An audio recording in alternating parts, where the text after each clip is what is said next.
melanin is popping. I'll tell you right now, I love my melanin. There's actually 50 shades of melanin. Legalize it. Yeah. Melanin.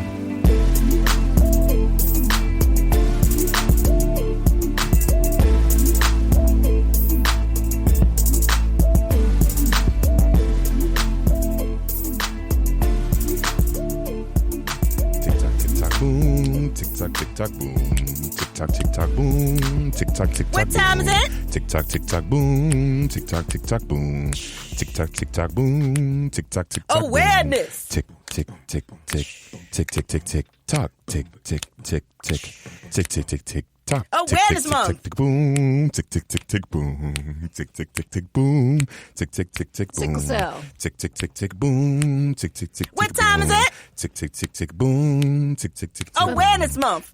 Tick. One viral voice. Tick tock, tick. What time is it? Tick tock, tick Celebrate life. boom, tick boom. Awareness. Tick boom, tick boom. Sickle cell disease. Doom. What time is it? Doom.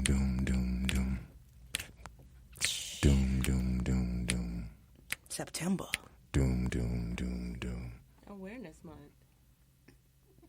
Hey guys, welcome back to another episode of Highly Melanated. Highly Melanated. Melanation. In your ear. Melanates.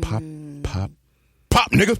Your melanin has just grown by 8.52% just because you've listened to the intro of this podcast. That's accurate. Facts. It will grow by 50,000 million, quadrillion, badillion more melanin seeds in you by the time you're finished. That's zeros. PJ Funky Fresh Dressed is here. She Hot Girl Summer is here. Yeah, that's what I'm talking about. This is Red. Finger snapping jazz hand Red. This is Bring the Beat Back Blair. And in the studio, we are joined with... Ginger. Medicinal, spicy, and sometimes very bad for you. Ooh. Okay, well... It got hot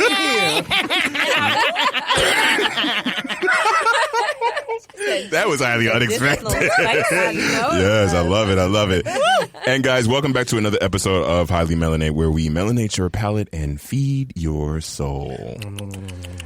We like to take the time to thank all the members who, members, because you have a good membership when you subscribe, follow, and share all of our things on social media.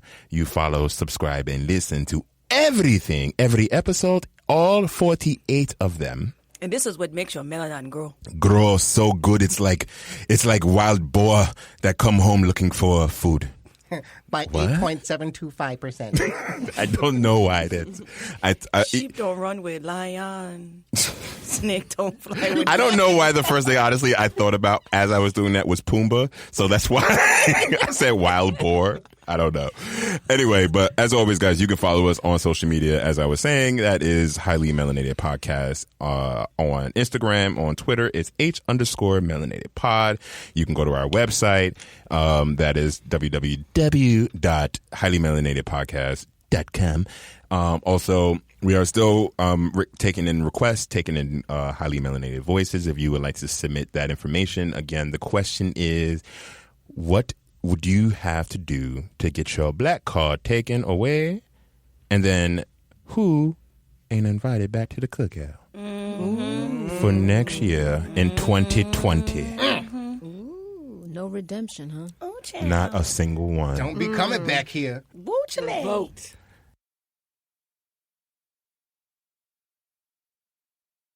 Melanin just grew right there, dripping. Just drip. Check your hand; it might be dripping. Dripping. Well, I am glad to see that everyone is back. This is Red Jeeves again, and I want to welcome you to the Highly Melanated Manor, where we melanate your palate and feed your soul. Of course, I am here to do your toast, but first, I want to go around and tell you the special for today. It is about sickle cell. #sickle cell. Could we possibly get our guest, Ginger Medicinal Spicy and all of that goodness, to tell us a toast that she might possibly have? See, this is why we pay him the good money, because he remembers stuff when he remembers it. You know when the brain works. I turn mine on so make sure that I can remember things during this interview. Well, this September is Sickle Cell Awareness Month. And all over the state, all over the country, there are activities that are going on that are hosted by families, by community-based organizations, by hospitals. And so I want to give a shout out to everyone in the sickle cell community. Have a great month. Celebrate life living with sickle cell disease. And we got to make sure that we're speaking with one viral voice. Oh, excellent, madam. And what would be your toast? What would you like to drink?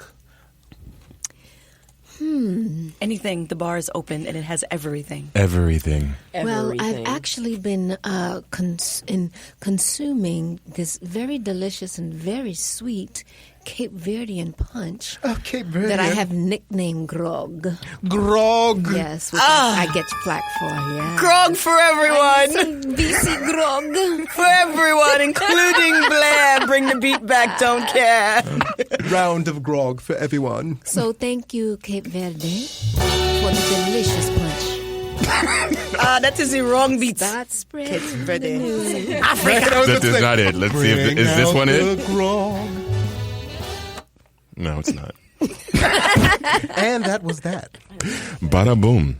Bada bing. Amazing. Amazing. All right. Tasty. Yes. Tasty indeed. Okay, so now that we have wet our whistles, per se, let's get into our melanated senses. And as you guys know, these are the things that we... Really? Yes, that's exactly what I think. I'm not going to every whistle single this time. No, I Really? know. I have been practicing, FYI. So I have never practiced so intently to whistle, but I will. Try it. Not Try right it now. No. Try it No. now. Do it. Let's see what you've been practicing. So Do what it. is the Do it now. melanated?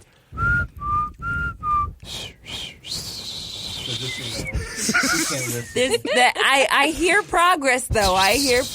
Look at y'all faces. Y'all, you look. You're this not, but okay. I hear you trying. I appreciate I can that. whistle sometimes. That's not how this works. That's not how any of I this couldn't works. whistle last It's time. not, but And mine included. All y'all, go ahead. so we're gonna check back in with PJ next week and see how the whistling is coming. Can I have 2 weeks? Huh? 2 2 weeks. weeks? I mean, No, we need to know your weekly We progression. need to know the weekly progression. Okay, how do we know if you're getting better or not? Right. Okay. Okay. I volunteered to give him some whistle lessons. Well, please do, because we're all out of Look at ideas. that. You have a tutor. Yeah. Make sure you bring some of that medicinal stuff, then we can. Okay. That'll be Got your you. reward I got if you you back. whistle. Anyway, yes, our highly melanated senses. You guys know these are the things that we see, taste, touch, smell, and hear throughout the week that are full of melanation. And we would love it if our guest, Miss Ginger Spicy Medicinal, would bless us with a melanated sense. I'm going to go with sight and sound in honor of Sickle Cell Disease Awareness Month. What we need starting now and moving forward into forever, as long as this disease exists in humanity, is to hear about it. Sickle cell has passed out of the public eye, out of attention, because people in the community are not speaking about it. You don't see people standing up advocating for the disease. So what the sense is that I would like to invoke to the audience, to the community, is to be seen and be heard. Hashtag be seen, be heard. You heard that loud and clear. So, wow. Who is ready to have a meal? I'm hungry. You see me put my hand up before you even finished. So with that being said, ladies and gentlemen, theys and thems, us and ours. You better use all the pronouns. You better use all the pronouns. and every human in between. This evening, the table is set. Got the tablecloths out. They're nice and clean. They just fresh out the dryer. They done got ironed and everything. We fancy. We putting out the tablecloths. We gonna put out the silver. We gonna put out the silver, the good china. Ooh. Crystals. Absolutely. The crystal glasses. We can have a little bit of champagne and water. I will be right on that. And sparkling apple cider, sister. Thank you very much. And with that, we're going to set our table with some, it's going to be inspired by our guest here, Miss Ginger. We're going to have some orange ginger baked chicken with some spinach with almond pieces and garlic. And I got some rice-a-roni for y'all, too. Who remember my rice-a-roni? Francisco treat. As long as we can fry that with some kimchi, we'll be all right. Whatever you like. Kimchi fried rice with rice-a-roni. Oh, that sounds like I gotta try. We have all of the above.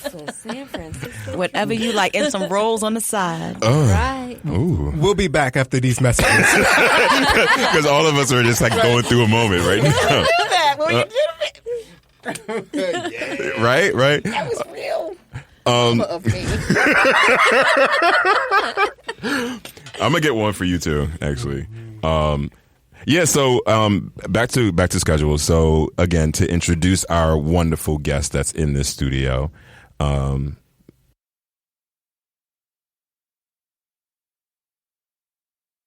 Ginger medicinal spicy. What spices do you like? Let's I mean, you're black, so you obviously like spice. Curry, turmeric. Turmeric is actually really good. Very good. The golden spice. Lots and lots of nutmeg. But I get mine whole and grind it fresh. That's how you're supposed to do it. That's y'all. how you're supposed to do it. Just in Because the case. ground one it loses its efficacy after a while. So, and you never know how long it's on the shelf. And So that's buy the word those of the whole day, nuts. I was And just going to say Same with that. cinnamon. And the cinnamon sticks, yeah. So if anybody wants to gift me a spice grinder, that would be helpful, and I can, grind up my cinnamon sticks and my Hint, whole hint, hint. nutmegs, Kwanzaa is coming. 7 days of gifts. Yes, 7 days of gifts. My birthday passed. We can't do the 30 days of gifts, but No, you can celebrate your life all year long. I mean, I could do that actually. So then yes. should mine be 37? it's Okay, we'll talk about that later. it's 30 days from when you told someone. So every person you Okay. tell, that's another 30 days. Okay. You just passed? Your birthday just passed? No, it passed a few months ago. I'm a done. spring Well, happy baby. 27th birthday. Well, thank you.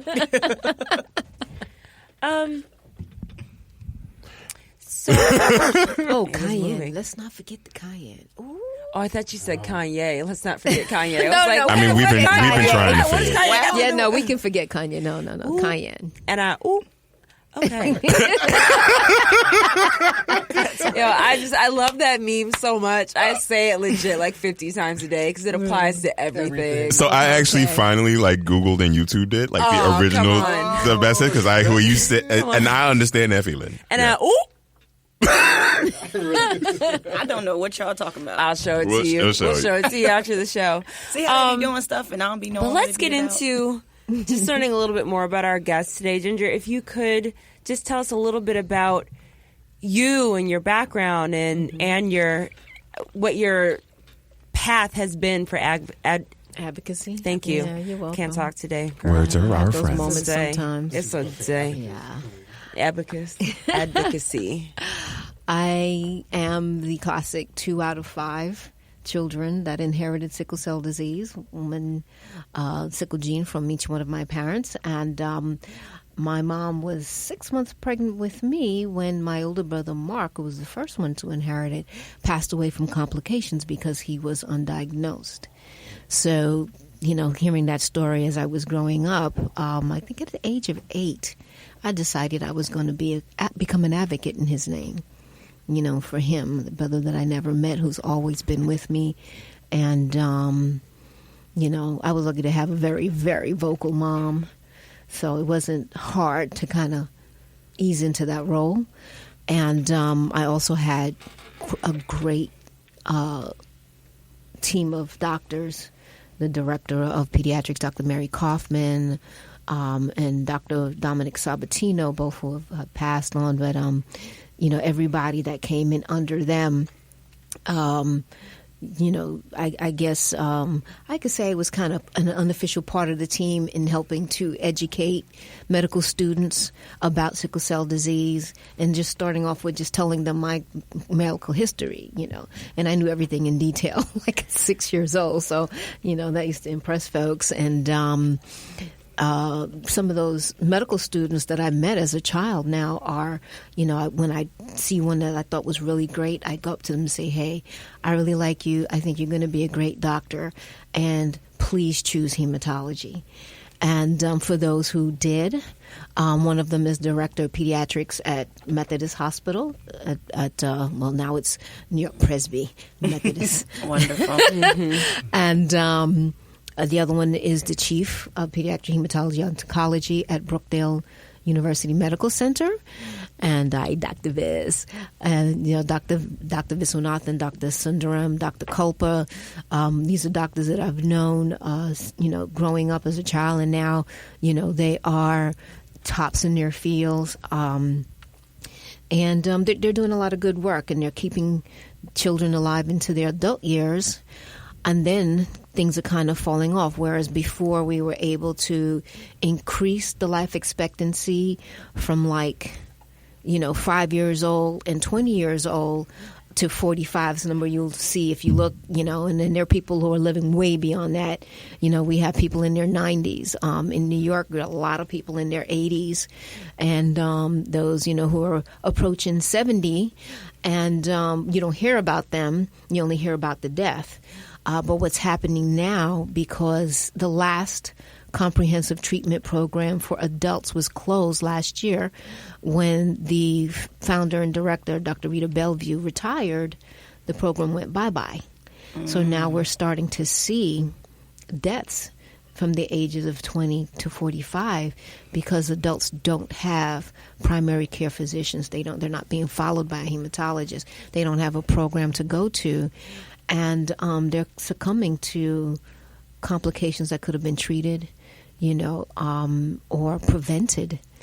And so, the work never ends. So, Of course it doesn't. Let's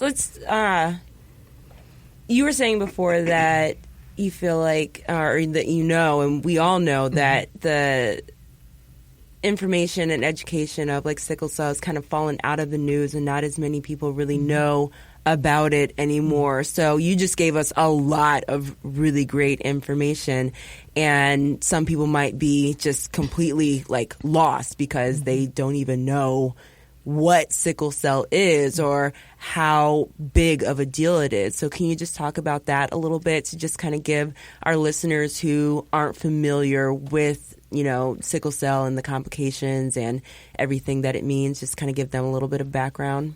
Like a sickle cell 101. I will give you a great sickle cell 101, and I'm going to go back thousands of years to start. So there are writings from Ghana that are more than 2,000 years old describing sickle cell disease, and one of the descriptions calling it the biting disease. And moving forward, in 1910, an intern was looking at blood slides of a young man from Grenada who had gotten sick. He was a dental student at the college, and he was admitted for extreme pain. And, doing all this testing, looking at the blood side, and he noticed something very interesting and different about the young man's red blood cells.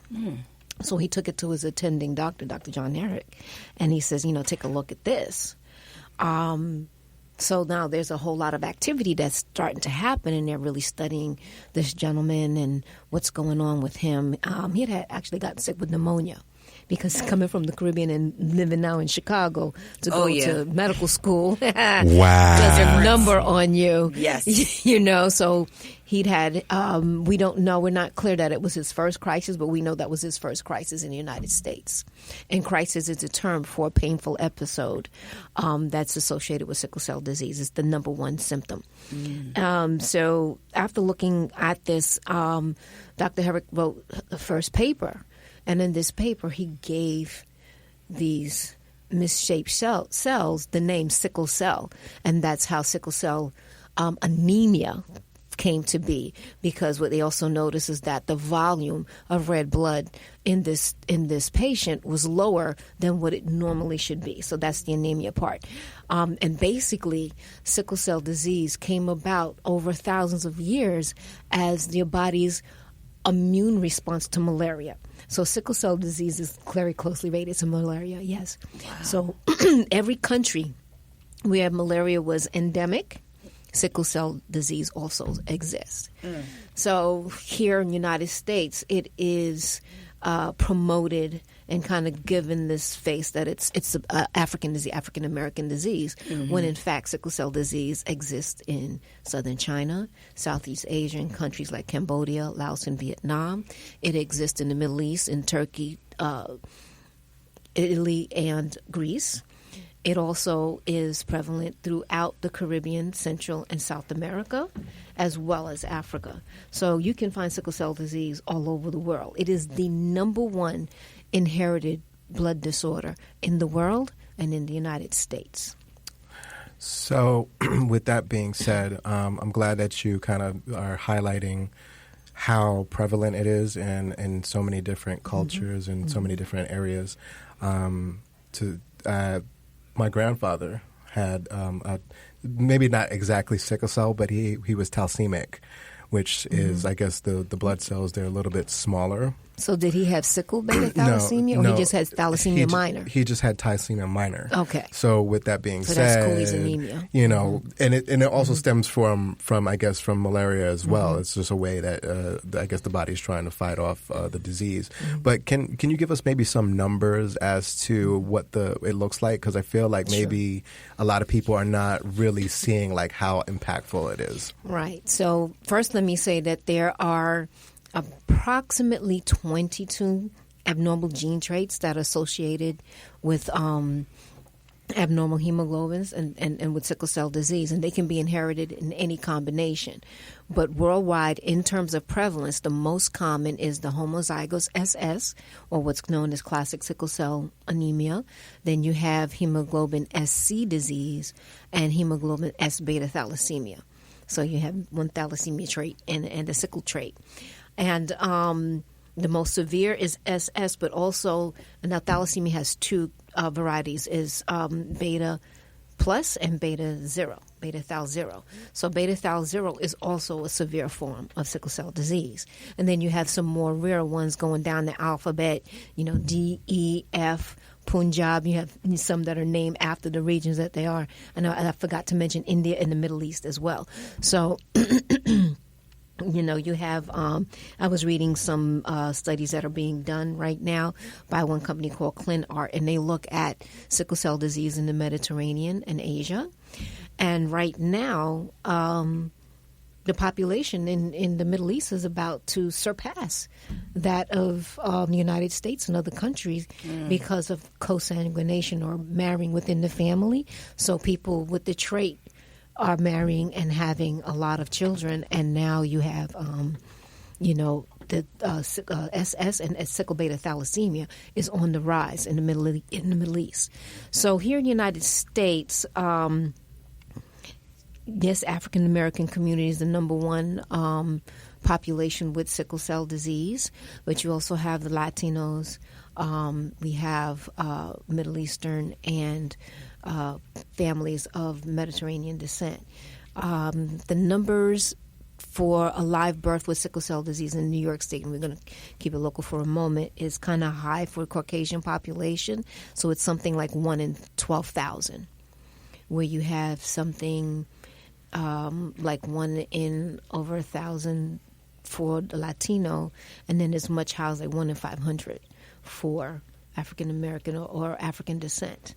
But that's kind of changing. Like, for instance, New York was, like, for the longest time until recently, the state with the largest population in the country, and we have just been surpassed by Florida.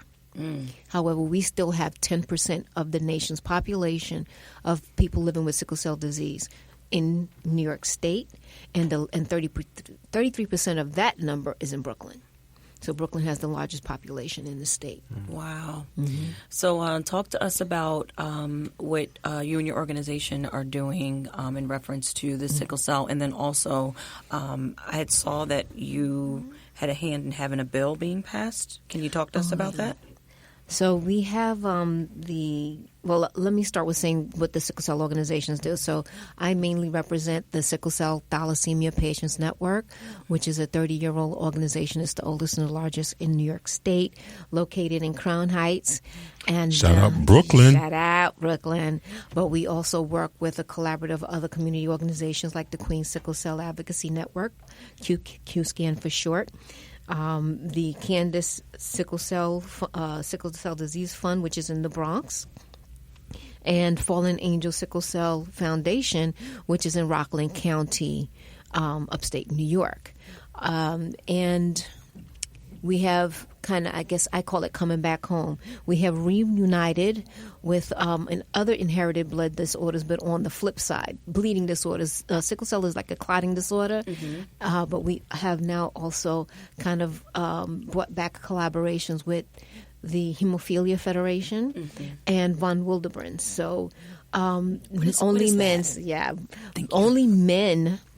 get hemophilia, but von Willebrand's is inherited by women and men. So it's a different form of bleeding disorder, but it's similar, almost exactly similar to hemophilia, where you don't make a clotting factor in your blood. So if you get cut, you just bleed out. If you get an internal injury, you would just continue to bleed without receiving this medication. And so for von Willebrand's, for women, it is really rough because you got menses every month, and they pretty much like hemorrhage. And you can't go to every hospital and be able to receive the medication. Is not widely distributed. It's not widely known by medical professionals, and people have a really, really hard time in getting treatment. And a lot of what people with bleeding disorders experience, people with the clotting disorders also experience. And so we've come together to advocate, particularly for legislation, around things like being able to receive your medication that's mail ordered to you at your local pharmacy or at your hospital where you receive your care, rather than at your door, because some people may live in a very rural area, don't have a mailbox, they don't always get their things delivered to their doors. People who live in apartment complexes that don't have a mailbox large enough to stick a box in, you can't leave that in the lobby or at your door. It'll be gone. And these medications cost anywhere from $5,000 to $50,000 per order. So just imagine what they would go like on the black market. I mean, triple that. You have people with medical bills for life-saving medications that are like $3 million a year. Yeah. Did Obamacare help at all when it came to that medication? I love that name, Obamacare. The Health Accessibility and Affordability Act did a lot. It offered a lot of protections for people who had pre-existing conditions, which this administration has been whittling away in time. Since they can't get rid of the whole act, they've been getting rid of pieces of it. For instance, you had protected populations, which were people with HIV/AIDS, people with mental illnesses, single parents with children, people with disabilities. And this administration calls them entitlements, so they eliminated that, and people who were in line were getting preference for certain government subsidies, for assistance, things like that, whether it was public assistance, food stamps, Medicaid, housing, are no longer priorities. You got to wait in line behind everyone else. And I'm coming to learn from the advocacy, from doctors, that they have one hospital in Brooklyn has a large population of adults living with sickle cell disease who are in homeless shelters because they have lost their housing. Because, they couldn't make a recertification for a Section 8 or a JIGS appointment, rather than sending someone to them and helping them. their cases were closed. They could not. They're living on a very small either Social Security insurance or Social Security disability income. And with a number of factors happening, these people were made homeless, which makes it very difficult for continuity of care for this population. And those people are having serious complications with their health because of their lack of access or their impediment to access for continuous care. So while we're talking about treatment and care, I know I'm just curious as to what earlier you were talking about like different doctors that you know that have done a lot of research and made a lot of strides in the world of sickle cell disease. So my question is the research and the treatment that exists today, is that more geared towards curing the disease and actually eliminating it, or is there more focus being put on pain management that comes along with like the symptoms of the disease? There is a lot going on right now in terms of research for sickle cell, and we're very happy to see this happening. Wall Street has now backed sickle cell research, which is the first in history. Yay! Thank you, investment firms. That's not something that you hear about often, because I asked that question because most places are really focused on like giving people like medicine for pain management and not curing the actual disease itself, because that's more money for them in the long term. Well, research for a cure has been going on for a while now, mainly through bone marrow transplant, which now they have dropped the bone and just call it marrow transplantation. And I'm excited about that because the advances that have been made in marrow transplantation is absolutely amazing. So let me just kind of backtrack a little bit in terms of what's happening. So the National Institute of Health is the backbone of research for all rare disorders. So sickle cell disease falls under rare diseases. There are about 7,000 that have been identified here in the United States, affecting 30 million people. And sickle cell disease is one of them. Sickle cell enjoys a distinction called, that rare disease makes us accessible to orphan drug status. So what happens if you have an orphan disease, the FDA, the Federal Drug Administration, makes special allowances to develop drugs or repurpose drugs, and I will speak a little bit on that in a minute, for these rare disorders. And things are kind of pushed through the pipeline faster than if a company was just, coming up with something to address a particular health concern and their symptoms. So with sickle cell disease, what's been happening, the bone marrow transplantation or marrow transplantation has been happening for some 20 years or so. And the problem with that within particularly our communities is we don't always have siblings by the same parents. And to receive a marrow transplant back in the day, you had to have a perfect match, a 6 out of 6 GLA type, which is like the genetic code.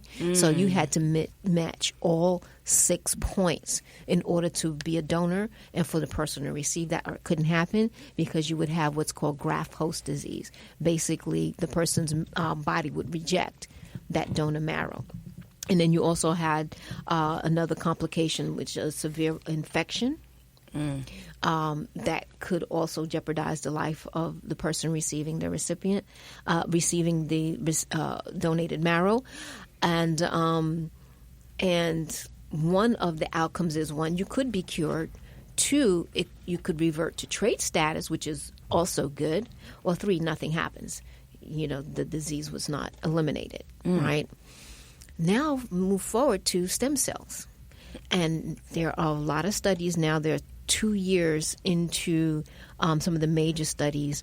There's another division for NIH called the National Blood, Heart, Lung Institute, and they are doing a lot of the stem cell and gene replacement therapy, which is the new thing now. So with stem cells, you can collect stem cells from a sibling, half sibling, or a half match. Just like the marrow now can be a half match, it could be an unrelated donor. Before that was unheard of. So you can actually get somebody who matches to you 4 out of the 6 genetic markers, and they can donate. You don't have that same requirement with stem cell transplantation, so you can get an unrelated donor and you can get a related donor to donate stem cells. And what they would do is send it off to one of these amazing new companies that do gene replacement therapy. So they use a virus, an active virus with the code of the proper coding sequence for the amino acids that change. So basically, sickle cell, that immune response I talked to you about earlier, it was 2 amino acids in the DNA chain that switch place. So the gene replacement therapy switches them back. And then it's put into the stem cells, and the stem cells now, which can turn into anything, is infused into the recipient. And what they're looking for is now for the body, the bone marrow in particular, where red blood comes from, to start picking up that new coded DNA from those stem cells. And when the doctors see about 50% of the recipient's bone marrow now starting to produce this new stem cells, they in essence can say that now this person is being cured of the disease.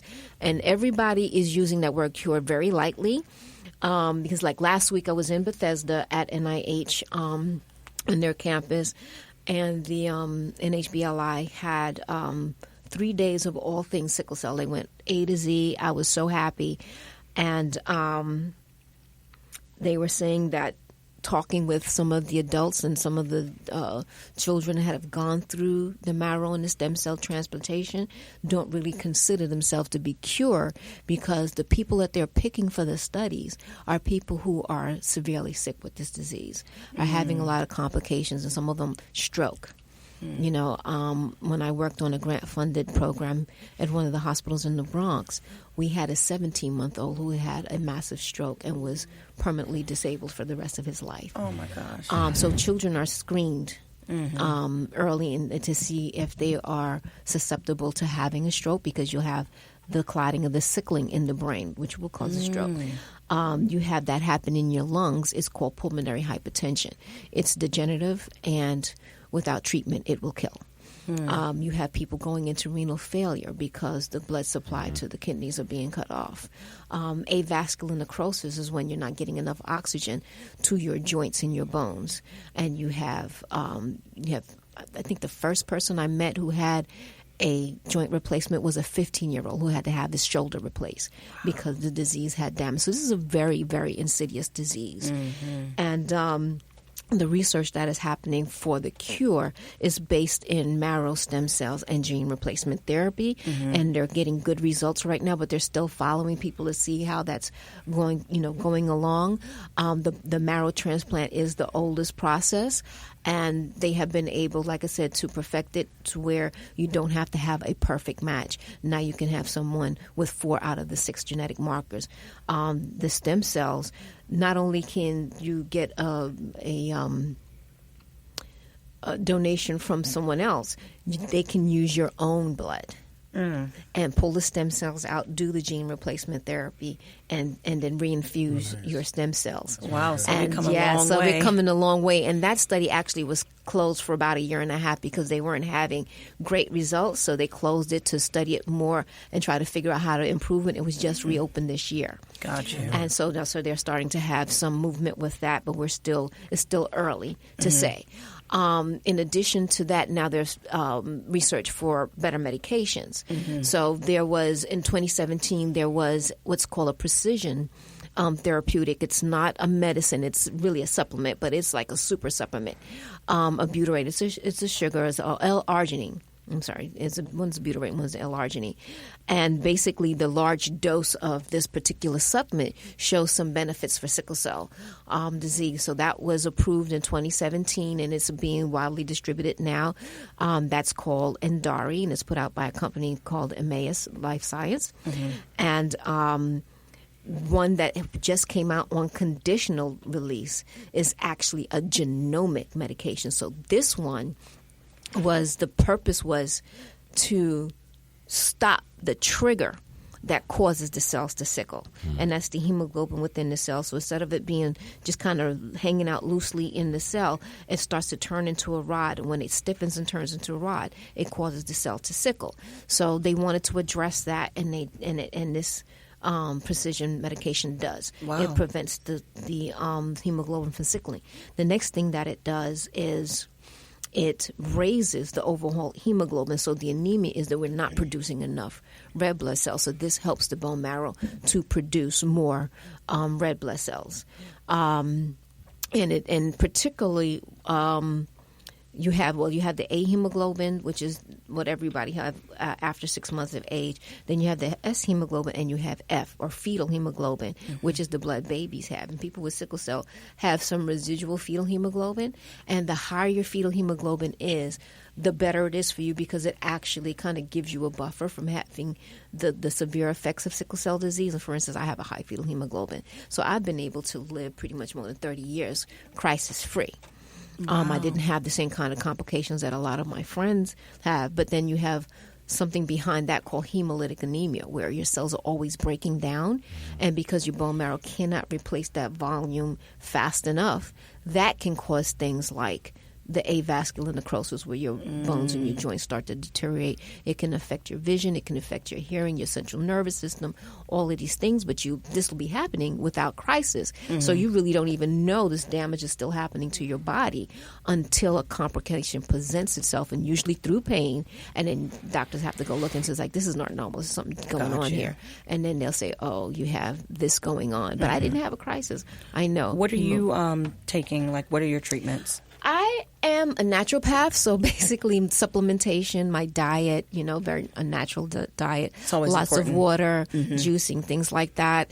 I do take folic acid is something they start giving people from kids, so folate, but I take liquid B complex to catch all of the B vitamins. Awesome. Vitamin E, vitamin C, spirulina, chlorophyll, I do the whole thing. This was actually a question that I was going to ask you in reference to the idea of the difference between Western medicine and Eastern medicine, as well as holistic medicine. Which would you feel is better at? Well, I guess you can't speak on behalf of the a combination. Well, because obviously what you were saying earlier, as far as within the Caucasian community, especially with the 1 to 12,000, that's not a big enough number for most of the white people to actually pay more attention to. So I'm glad this bill is actually here. But that's changing, though. You see, because we have to look at something that's not really being looked at and not being counted is immigrants. So you have people migrating from the Middle East, from the Mediterranean, that where this is really prevalent. At one point, Greece had more people with sickle cell disease than here in the United States. So when you have folks that are coming from Greece, coming from Italy, coming from Turkey, coming from Israel, coming from Jordan and Saudi Arabia, and some folks who we would not consider to be Caucasian get away with that. But, I met a woman with 3 children who have the same type of sickle cell that I have. And she almost lost her middle child to a complication called aplastic crisis, which is you get an infection in your bone marrow and it shuts down, stop producing blood. And you have 2 hours? 2 hours to get someone to a hospital, diagnosed, and in treatment, especially before they die. Splenic sequestration, where your spleen swells up because blood gets trapped in it, 2 hours. And if there's a splenic sequestration episode in a child, the doctor's going to say after that is handled and the spleen is transfusion. So they transfuse a child to get the spleen to start functioning properly again. They say it's got to come out. And you have some parents, no, let's see. Doctor tells them, second time it happens, it comes out. There's no discussion. If you don't give consent, they will call ACS and have that surgery done by order of the court because it's life-threatening. Wow. Yeah. So, talking about the methods of care, nothing beats allopathic medicine for diagnosis. If you don't mind, could you break down allopathic? Allopathic is the European style of medicine that is practiced in this country in Europe. Then you have, which started off as holistic and homeopathic, and they were pretty much drummed out by the American Medical Association, and kind of made it legal to shut down homeopaths and naturopaths.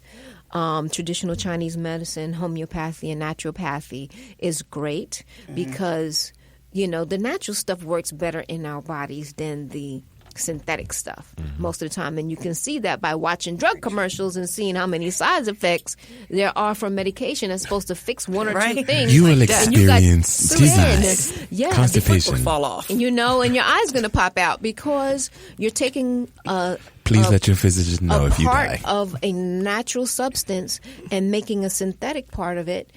So when you separate the alkaloids and the trace minerals and the vitamins and everything else, now you have changed the liveliness and the healthy aspect of this botanical and medicinal therapy, and you've made it, a concrete pill. There's some things that just your body can't take.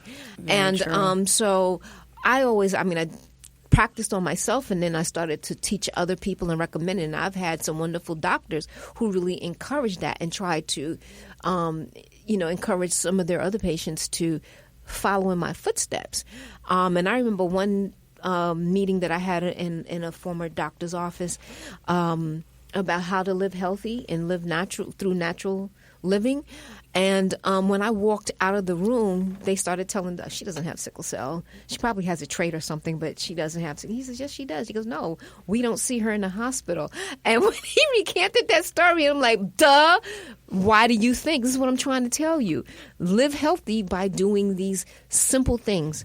Proper rest, hydration. And when I say hydration, I mean water and not soda or drink anything. If you're going to do juices, you can juice or 100% juice.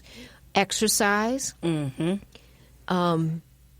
stress management, and relaxation. I'm so glad that you mentioned that, because that was one of the things I was going to ask you. When it comes to everybody realizes how debilitating diseases are, but then what is the mental health aspect look like? It's a mess. It's a mess. Thank you for getting to that. Mental health issues and chronic diseases are not being dealt with. The only I'm going to say I see more work and more treatment around mental health issues when it comes to cancer than anything else. Cancer, they have it all going on. When you're living with constant pain every day, it is not just physically debilitating. It is mentally and emotionally debilitating. By the time you reach about 15, 16 years old, thoughts of suicide. Nobody gets away from that. I didn't get away from it. But I'm stubborn, and, I started thinking, well, okay, if I do this, and if I do it, I'm going to be successful because I don't halfway do anything, and I'm not begging for help. Don't save me. It's like, I'm done with this. I thought, well, after I die, how's my family? They're not going to understand this. It's like, why? And because of them not being able to answer why, I was like, all right, I'm over this. And I don't know anyone who has successfully committed suicide or gone through the act of suicide, but everybody, because you get tired. It's like, why me? Why do I have to keep living with this pain? Why do I have to fight for my care? And that's changing a little bit. I mean, you can go into some hospitals and they have a lot of choice names for people with sickle cell, particularly adults and teenagers, like frequent flyer, FOS, drug seekers. And someone, one of the questions that you wanted to ask, one of the women who went into the ER to get a treatment, because I always tell them, as soon as you feel that pain, go get a treatment. Because if you can stop the crisis, then you don't have to be in the hospital for a week or 2 or a month. You can go home and it takes a couple of days kind of recuperate, but at least you're okay. She went in for a treatment, and the nurse says, oh, you're back, frequent flyer. Just called her frequent flyer. What's her bedside manners? No, but you know what? That's health disparity. That's discrimination. Yes. That is a barrier to people receiving the care that they're supposed to get. when I talked about the deaths that are happening again between 20 and 45, is because people don't want to go to the hospital. Their pain they don't want to be insulted. They don't want to be called a drug addict. One young woman at 23 who died was found by her mother with the phone, because her mother was trying to get her and couldn't get through. She goes to her apartment. The phone was in her hand. When she realized she was really in trouble, she picked up the phone to call for help, and it was too late. She died. Her mother worked for the hospital she was going to. And she lost her daughter because she was getting such horrible treatment in the first place you go, which is the emergency room. They either don't come to you quick enough, they come to with attitudes, or if you're on the floor, they come, you're ringing the bell. Every time you ring a bell, they assume you're calling for medication. They don't consider you're hooked up to an IV, you're getting fluids, you need to go to the bathroom. I'm calling you because I need to go to the bathroom. I'm calling you because I'm thirsty and I can't reach my picture. I can't pour myself a glass of water. I need you to come do that for me. They never think about these other things. I may need to be turned over because I'm not comfortable and I can't move by myself. I need help. Yeah. None of these things are thought about initially. They think you're calling for the medication. They don't come. They say, I'm coming, you have to wait. 10 minutes, 20 minutes, 30 minutes, an hour later. I had one incident I had to go as an advocate respond to a pediatric, a teenager called me. The nurse stood outside the room talking to somebody else, saying, I'm so sick of it. They always calling for this medication. I could fix that. I could take the cap off here and drag this needle on the floor, and there won't be no more problem. Basically, she was talking about infecting the patient with a hospital-based staph or strep infection, which are usually antibiotic resistant. That's premeditated murder. Mm-hmm. Or stabbing a 15-year-old with the needle because she called you one too many times because you took your sweet time coming, and she stabbed the patient with the syringe to administer. Why does she have this? And why does she even want to work at this place? Exactly. Like, why be there? Well, people are being pushed by their parents to go into the medical profession because it's good pay. It's a steady job. And it's not because they have the aptitude. I grew up with people who had the aptitude and wanted to do this, and now it's a field to where you can make money. Mm-hmm. And as well as the drug company. Right. So but the drug companies are on the front line for the care. Mm-hmm. That's another thing. The drugs, coming out, and people can't afford them. People with chronic illnesses are on Medicaid, Medicare, Medicaid HMOs. And at one conference that I went to earlier this year, the Orphan Drug Conference, they talked about, we want to make profits. However, if we drive the cost for these therapies that we are creating up beyond the family's ability to pay for them, then what are we doing this for? So even the industry itself, and especially in the rare disease market, are really considering this, and they're really trying to combat that issue, And then on the political side, you have organizations like the Democratic Socialists of America and their coalition, who are looking at this one-party payer system and looking at how to contain and reduce costs for pharmaceutical therapies, for tests, and for healthcare in general. Mm-hmm. And, we have to see how that's going to be rolled out, because if it really did pass, then it's the implementation. How do you implement a system like that? Because America is not Canada. It's not Europe, and there are a lot of factors.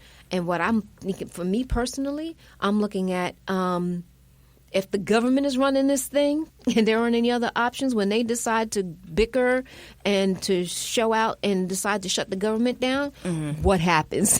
Because Medicare for All run by the government means, we're at the whim of their bad behavior. Exactly. And what happens with people's benefits, what happens with their coverage, what happens when you are going in for a test or for surgery, and now because the government is shut down and they don't know when they're going to get paid, are you going to start getting these services? So, there's a lot to that, but I have, come on and been an advocate for Medicare for All, but there's a lot to it, and, things have to change. There needs to be a dramatic change. Obamacare was a dramatic change. And I think it should be built on. I think the problem should be fixed. And if the country still wants to go into a one-payer system, they can morph what we have now into that.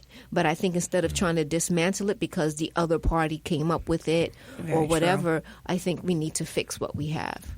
Before we wrap up, I did want to, since I know that you've come across a lot of people with the disease, have you come across anyone that are doing any type of the CBD, medical marijuana, the medicinal marijuana treatments? Yes. We have actually, our organization advocated for that and to get sickle cell put, because it was not on the list of all of the different disorders. Yeah, so we were like, oh, you all have to add sickle cell to that list, because when our folks come up to the pharmacies and whatnot, we don't want to be having problems. Yes, but I do not advocate for the vapors at all, because taking hot air into your lungs or any kind of smoke is not healthy at all. Thank you. So tea, the tinctures, the oils, yes. Smoking, and they have the pills. Absolutely no. They pills, have so many different other options besides any smoking. Other form than the smoking. I don't advocate for that. And, people were self-medicating, smoking, doing a little toke here and there. But from informal research, yes, it would ease the pain, never get rid of it. No medication actually gets rid of the pain. It just eases enough for people actually to get rest for the first time in 2 or 3 days. And you can sleep. But if you're not receiving enough or constant flow of pain medication, you wake up in extreme pain again. So yes to the CBG. I do know people who are taking it. I do know a parent who's giving it to a child. And so far, I'm hearing good things. And we're still, the only problem with CBG is expensive. And this is not a population who has that kind of disposable cash to spend $70 on a 5-ounce bottle, of oil or something like that. So that's sort of kind of a barrier. The products are expensive. When was the last time you experienced pain from this disease? Let's see now. Last week.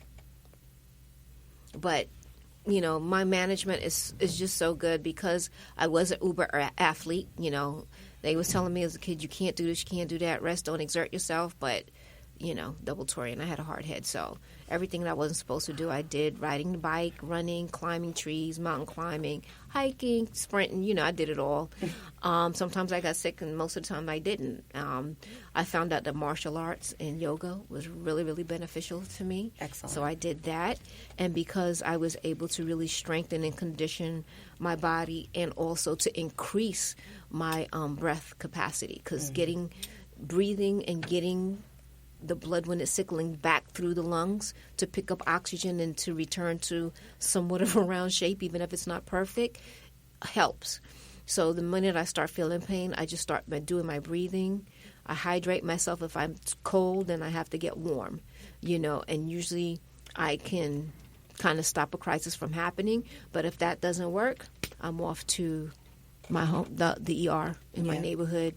And I'm like, I'm here for treatment. I need my hydration and my pain meds, and I take very low doses of the opioids, which now I'm also advocating for that to change, because there are other medications like NSAIDs, and sometimes the pain is not muscular or bone, but it's neuropathic.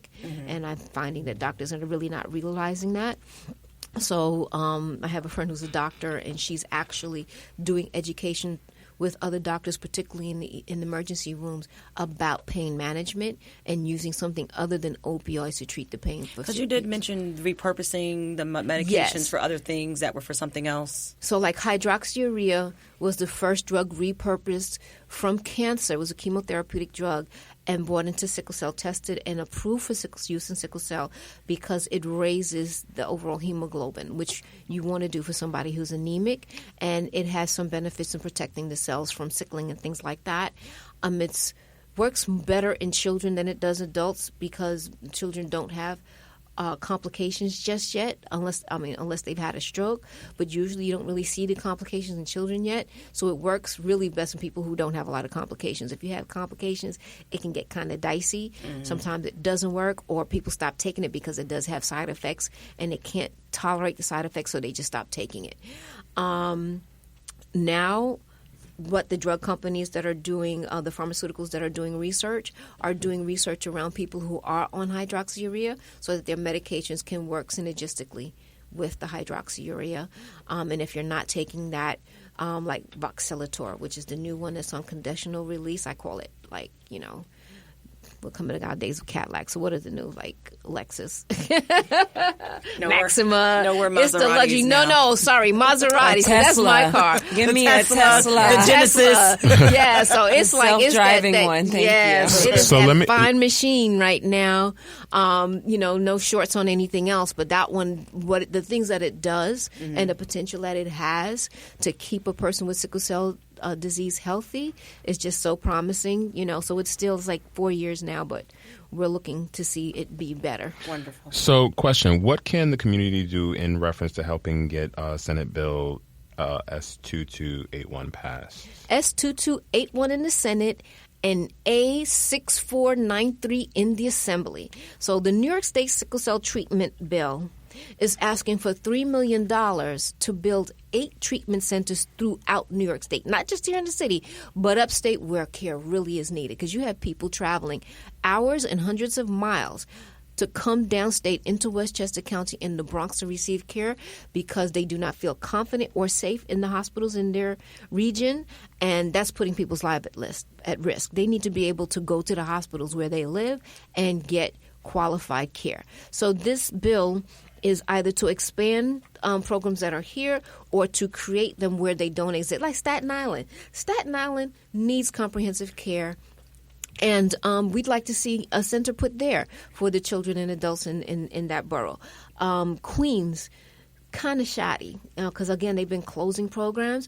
Queens needs a dedicated comprehensive treatment center. Rockland County, Buffalo, the Hemophilia Treatment Center in Buffalo said they would be happy to extend their program to begin caring for sickle cell disease. Wonderful. That's the kind of things that we need. So this bill is not only about creating those centers, but also being a satellite to collect data to see what's happening in terms of what symptoms what complications people are being affected by the most, how are they being treated, how timely the hospitals are in responding to treatment for people, seeing things like death, cause of death. That's not something that's been, they'll say, you die. And what we always ask, we tell the family, if you have a death, please have the coroner put the complication that caused the death, because that's not being tracked. So things like that, tracking real information for the benefit of research and for the benefit of putting things in place that can help people. So this bill is really important. It's been languishing since 2011 in the state legislature. Last year, the sponsor, Alicia Hyman, in the Assembly, done a wonder. She got almost everybody in the Assembly to co-sign, and there's just a few more holdouts, and we're going after them and saying, please co-sponsor this bill. Senate, the sponsor for that bill is Senator James Sanders. Both he and Assemblywoman Hyman are from District 29 in Queens. The Senate has not done a great job in co-signing and supporting this bill. So our focus really is on getting the senators to co-sign. And then the last step is to get the governor to allocate the $3 million in the state budget. He did not this year. So we're saying, for next year, for 2020, to please allocate it, because we've seen them throw away $3 million for parties and golf tournaments and ridiculous things. That's true. And this is talking about saving lives. Yeah, call your senators. Absolutely. Call your senators. Call the committee chairs for health, for aging, for children, for families, for hospitals. All of these people are integral in making these decisions, and especially for the appropriations and finance committees. These are the people that everyone needs to be calling and saying, hey, I want you to be aware of this bill. Please do support it, and please make sure that the money is allocated, because the Assembly and the Senate can actually take the money out of their budgets and appropriate it too if they want, and that hasn't been happening. The Assembly did put $375,000 in this year, and we're trying to figure out what we're going to do with that, because it's, we just in the city, we've worked with 16 area hospitals, and there are more than 16, but those are the ones that we have been involved with consistently, and $375,000 isn't going to do much, but it will do something. Even if it went to education, that we can now start paying for paid advertisement to to put this thing back in the public eye. So we're still trying to figure out, how that is going to be delivered through the Department of Health and what we can use it for. But we're looking for that $3 million, and out of the $3 million, $50,000 will go to the community-based organizations to do care coordination, which is getting those teenagers and those adults into a medical home and with doctors who can take care of them, as well as doing the public education and the marketing communications around sickle cell disease. Awesome. Nice. Oh, wow. It's a lot. You know what? Scratching surfaces. And this is just like the beginning, yeah. Yeah, I mean, there's so much to learn. But I want to say, a lot of this stuff, sounds gloomy and terminal and everything else. Yes, it's serious. Yes, people are suffering. People are being debilitated and they're dying, but people are also living. Mm-hmm. One woman celebrated her 96th birthday living with Come this on, disease. 96. We had the president That's and one of the amazing. co-founders of the disease. That's amazing. Is almost 70. In general. Wow. So people are living with this disease. We're living healthy, quality lives, and we just want to improve that. Yeah. So we're starting here, and next, the rest of the world. And you're So- an example. Moving into our final course, which is dessert. As everybody knows, it's my favorite. Yes, you sound like you like dessert too. Yes, I'm a desertarian. Okay, well, yes, you better come on with it. And I'm not even going to put Stealing you it. in a bubble. I'm just going to let you tell us just what you would like to have for dessert after this hearty meal, and then along with that, if you could just give us your final thoughts. And basically, that's just whatever you want to leave with the listening audience. If you want them to leave knowing or understanding or doing their own research on one thing, what would that thing be? Well, for dessert, I want a kind of combination of passion fruit tarts, some mocha. What are those things? Those little chocolate cakes with the lava cakes. I don't know. I was about to say, I don't know what it is, but I'm just listening Lava to it. cake, chocolate with hot melted chocolate. Well. Maybe some flan. I just had flan for the first time in a while. I might have to do another piece of flan. It's your world, girl. You You can know, have whatever you want. Can we get back to this mango passion fruit tart, though? Yes, Joe. My mouth just salivated. Listen, there are like great bakers. Cobble Hill, like the best on bakeries, can I tell you? And there's one on Smith and Bergen and they got the best like apple muffin, big with chunks of apple, and it's just heat that thing up with some butter. Oh my gosh! But like I said, I'm a desertarian. I'm sorry, what was the address? Smith and Bergen. Smith and Bergen, yes.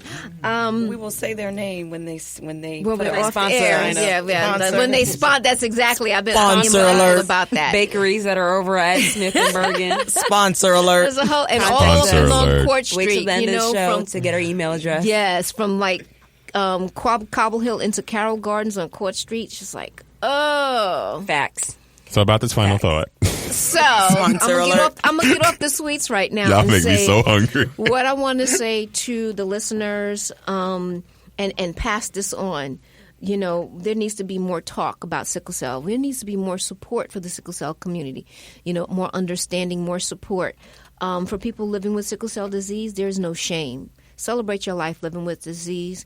Talk about it, share it, educate people, and rally support, because we need support for this legislation, not just for the sickle cell bill, but also for the mail order bill that the hemophilia coalition, the bleeding disorder coalition has, the step down bill, which for like the Indari, your insurance will refuse you to get that because they want you to take an over-the-counter supplement and prove that it doesn't work. And this is a precision medicine. It is not the same as an over-the-counter. So the step-down bill that the Bleeding Disorder Coalition has introduced into the state legislature is significant, not only in New York State but across the country.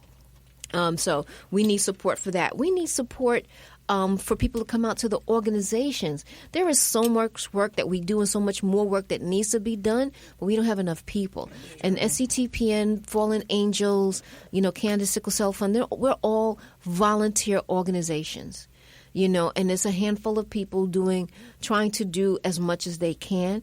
And people are coming out of pocket. The board of advisors and the board of directors, when there's not enough money in the coffers, they're coming out of pockets to cover things. And I'm trying to work to turn that around. We have a walkathon on Saturday, September 14th. Be out in Central Park, in Park Row at 9:00. Registration starts. And next Monday, September 9th, there is going to be a press conference on the steps of City Hall on Broadway and Murray Street. And the City Council have been amazing.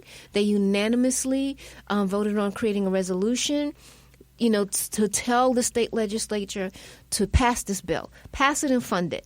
So they're having a hearing on Monday after the press conference, and we have a whole lot of partners: the Democratic Socialists of America, Physicians for a National Health Plan, the National Nurses United, New York State Nurses Association, a host of other organizations that are out there with us supporting this legislation and the community. So what I would like to say to your audience is to support sickle. You can look up sickle cell disease organizations online. You can support SCTPN at sctpn.net, and I'll say that phonetically. It's Sierra Charlie Tango November Papa.net. Sierra like Sierra Leone. Sierra Leone. Yes, not like Sierra. Sierra Mist. Not like that one. Sierra and Not like Russell. Sierra. Yeah, Not like Sierra Russell. Sierra Leone with an S. With an S. So sctpn.net.